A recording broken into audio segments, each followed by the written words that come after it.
Okay, chapter one is called Harvey Half Devoured. The great gray beast, February, had eaten Harvey Swick alive. Here he was, buried in the belly of that smothering month, wondering if he would ever find his way out through the cold coils that lay between here and Easter. He didn't think much of his chances. More than likely, he'd become so bored as the hours crawled by that one day he'd simply forget to breathe. Then maybe people would wonder why such a fine young lad had perished in his prime. It would become a celebrated mystery, which wouldn't be solved until some great detective decided to recreate a day in Harvey's life. Then and only then would the grim truth be discovered. The detective would first follow Harvey's route to school every morning, trekking through the dismal streets. Then he'd sit at Harvey's desk and listen to the pitiful drone of the history teacher and the science teacher and wonder how the heroic boy had managed to keep his eyes open. And finally, as the wasted day dwindled to dusk, he traced the homeward trek, and as he set foot on the step from which he had departed that morning, and people asked him, as they would, why such a sweet soul as Harvey had died, he would shake his head and say, "It's very simple." "Oh," the curious crowd would say, "do tell."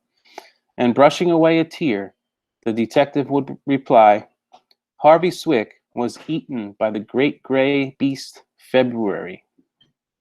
It was a monstrous month, that was for sure. A dire and dreary month.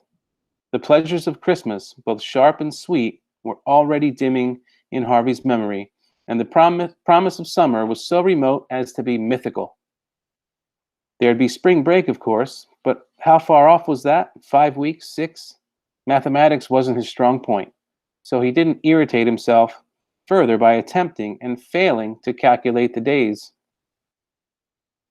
He simply knew that long before the sun came to save him, he would have withered away in the belly of the beast. "You shouldn't waste your time sitting up here," his mom said when she came in and found him watching the raindrops chase each other down the glass of his bedroom window. "I've got nothing better to do," Harvey said, without looking around. "Well, then, you can make yourself useful," his mom said. Harvey shuddered. Useful? That was another word for hard labor. He sprang up, marshaling his excuses. He hadn't done this, he hadn't done that, but it was too late. "You can start by tidying up this room," his mom said.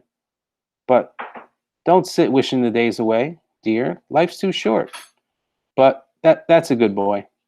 And with that, she left him. She left him to it. Muttering to himself, he stared around the room. It wasn't even untidy. There were one or two games scattered around, a couple of drawers open, a few clothes hanging out. It looked just fine. "I am 10," he said to himself. Having no brothers and sisters, he talked to himself a good deal. "I mean, it's not as if I'm a kid. I don't have to tidy up just because she says so. It's boring." He wasn't just muttering now. He was talking out loud. "I want to, I want to." He went to the mirror and quizzed it. What do I want? The straw-haired, snub-nosed, brown-eyed boy he saw before him shook his head. "I don't know what I want," he said. "I just know I'll die if I don't have some fun. I will. I'll die." As he spoke, the window rattled. A gust of wind blew hard against it, then a second, then a third. And even though Harvey didn't remember the window being so much as an inch ajar, or open, it was suddenly thrown open. Cold rain spattered on his face. His closing his eyes, he crossed to the window and fumbled to slam it, making sure the latch was in place this time. The wind had started his lamp moving, and when he turned back, the whole room seemed to be swinging around. One moment the light was blazing in his eyes, the next it was flooding the opposite wall. But in between the blaze and the flood, it lit the middle of his room, and standing there, shaking the rain off his hat, was a stranger. He looked harmless enough. He was no more than 6 inches taller than Harvey, his frame scrawny, his skin distinctly yellowish in color. He was wearing a fancy suit, a pair of spectacles, and a lavish smile. "Who are you?" Harvey demanded, wondering how he could get past this interloper to the door. "Don't be nervous," the man replied, teasing off one of his suede gloves, taking Harvey's hand and shaking it. My name's Rictus. You are Harvey Swick, aren't you? Yes. I thought for a moment. I got the wrong house. Harvey couldn't take his eyes off Rictus's grin. It was wide enough to shame a shark, with two perfect rows of gleaming teeth. Rictus took off his spectacles, pulled out a handkerchief from the pocket of his waterlogged jacket, then started to mop off the raindrops. Either he or the handkerchief gave off an odor that was far from fragrant. The smell, in truth, was flatulent. You've got questions, I can see that, Rictus said to Harvey. Yeah, ask away, I've got nothing to hide. Well, how did you get in, for one thing? Through the window, of course. It's a long way up from the street. Not if you're flying. Flying? Of course. How else was I going to get around on a foul night like this?